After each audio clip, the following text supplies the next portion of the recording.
सूचना केवल हमारे विचार हैं, वित्तीय सलाह नहीं। निर्णय लेने से पहले खुद शोध करें। किसी भी लाभ या हानि के लिए हम उत्तरदायी नहीं हैं।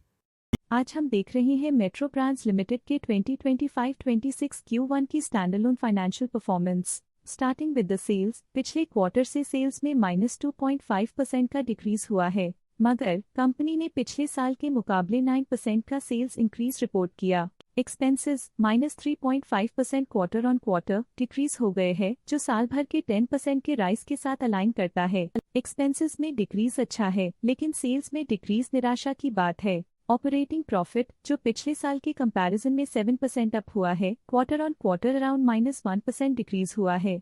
Operating profit margin OPM annual basis पे -1% से डिक्रीज हुआ है और पिछले क्वार्टर के कंपैरिजन में 0.5% से इंक्रीज हुआ है। एक्सेप्शनल आइटम्स को ऐड करके अदर इनकम पिछले क्वार्टर के कंपैरिजन में 2% बढ़ गई, बावजूद इसकी ईयरली ग्रोथ 21.5% हुई है। इंटरेस्ट एक्सपेंसेस पिछले क्वार्टर से -3% डाउन हुआ, लेकिन ईयर ओवर ईयर इंक्रीज 14% हुआ है। डिप्रिशिएशन कॉस्ट में क्वार्टरली -2% का डिक्लाइन देखने को मिला और ईयरली बेसिस पे 15% का इंक्रीज देखा गया। प्रॉफिट बिफोर टैक्स एनुअली 4.5% बढ़ा, लेकिन प्रीसीडिंग क्वार्टर से 0.5% बढ़ा है। इस साल कंपनी ने 25% टैक्स पे किया और क्वार्टरली कंपनी ने 25% टैक्स पे किया है। नेट प्रॉफिट ने ईयर ऑन ईयर 4.5% का इंक्रीज दिखाया, लेकिन लास्ट क्वार्टर से -1% का कंट्रैक्शन हुआ है। इस क्वार्टर के दौरान कंपनी का परफॉर्मेंस इतना अच्छा नहीं रहा।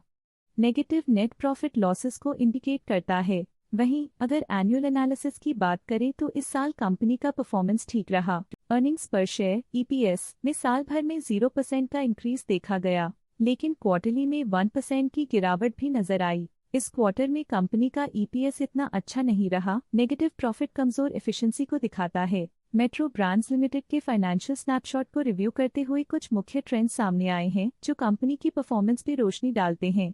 जून 2023 से जून 2025 तक मेट्रो ब्रांड्स लिमिटेड की फाइनेंशियल जर्नी में सबसे पहले बात करते हैं सेल्स की। इस साल सेल्स में 9% की वृद्धि हुई है और पिछले 3 सालों में 18.5% की वृद्धि हुई है, जो एक निरंतर अपवर्ड ट्रेंड को दर्शाता है। पिछले 2 साल से सेल्स लगातार बढ़ती जा रही है, जो मार्केट एक्सपेंशन और कंज्यूमर डिमांड में वृद्धि को दर्शाता है। अब बात करते हैं एक्सपेंसेस की। इस साल एक्सपेंसेस 16.5% बढ़े हैं और 3 सालों में 29.5% का इजाफा हुआ है। इस साल हालांकि एक्सपेंसेस सेल्स से थोड़ा ज्यादा बढ़े हैं, मगर ग्रोथ रेट्स का करीब होना स्टेडी ऑपरेशनल कॉस्ट को दर्शाता है। चैलेंजेस से गुजरते हुए ऑपरेटिंग प्रॉफिट ने इस साल -7% की डाउनटर्न देखी, जो एक ट्रेंड को कंटिन्यू करता है, पिछले 3 सालों में -4% की डिक्लाइन के साथ।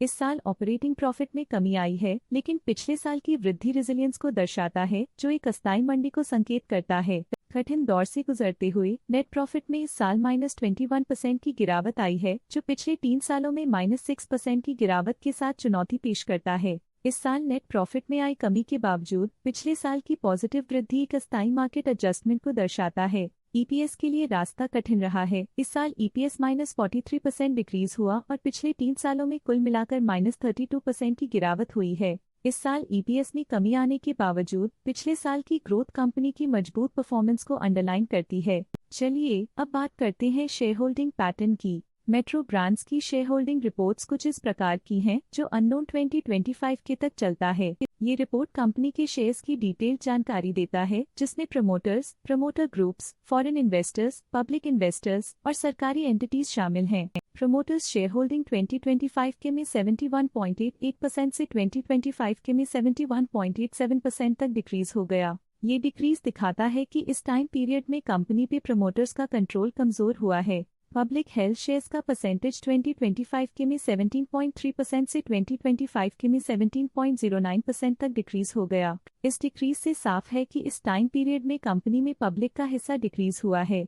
जब कंपनी के शेयर्स का अधिकतम हिस्सा प्रमोटर्स, FII, DII या गवर्नमेंट के पास होता है, तब ये माना जाता है कि कंपनी मजबूत हाथों में है, जो स्थिरता और मजबूत समर्थन को दर्शाता है और इस मार्केट की स्थिरता बनी रहती है। DII डोमेस्टिक इंस्टीट्यूशनल इन्वेस्टर्स ने अपना शेयर होल्डिंग 2025 में 7.36% से 2025 में 7.3% तक इंक्रीज किया। ये बताता है कि डोमेस्टिक इंस्टीट्यूशंस ने कंपनी में अपना इंटरेस्ट 0.02% तक इंक्रीज किया है।